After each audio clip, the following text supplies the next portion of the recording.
Hello నమస్తే welcome to Anantha TV.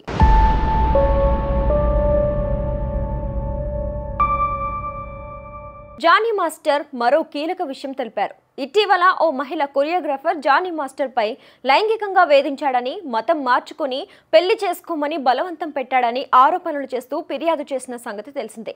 ప్రస్తుతం Johnny master ఈ కేసులో అరెస్ట్ అయ్యి జైల్లో కూడా ఉన్నారు. ఇక పోలీసులు జానీ మాస్టర్ ని కస్టడీలోకి తీసుకుని విచారించగా జానీ మాస్టర్ కీలక విషయాలను వెల్లడించారు.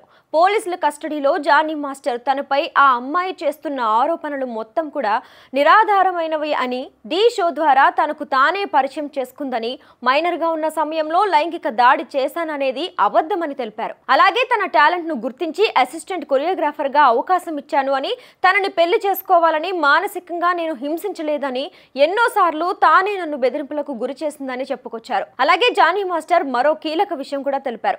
కస్టడీలో జానీ మాస్టర్ నేను పడుతున్న ఇబ్బందిపై డైరెక్టర్ సుకుమార్ దృష్టికి తీసుకెళ్లానని, సుకుమార్ పిలిచి మాట్లాడినా కూడా ఆమెలో మార్పు రాలేదని, నాపై కుట్ర జరిగిందని, నా వెనుక ఉండి నాపై ఇంత కుట్ర చేశారని, నా ఎదుగుదలను ఓర్వలేక ఈ కేసులో ఇరికించారని తెలిపారు జానీ మాస్టర్. నేటితో జానీ మాస్టర్ పోలీస్ కస్టడీ పూర్తి కానుండగా నేడు కోర్టులో జానీ మాస్టర్ ని హాజరుపరచనున్నారు. ఇక లైంగిక వేధింపుల కేసులో 3 రోజుల పాటు జానీ మాస్టర్ ని పోలీసులు విచారించారు. అయితే తాజాగా కస్టడీలో జానీ మాస్టర్ సుకుమార్ పేరు ప్రస్తావించడంతో ఈ కేసు మరింత సంచలనంగా మారింది.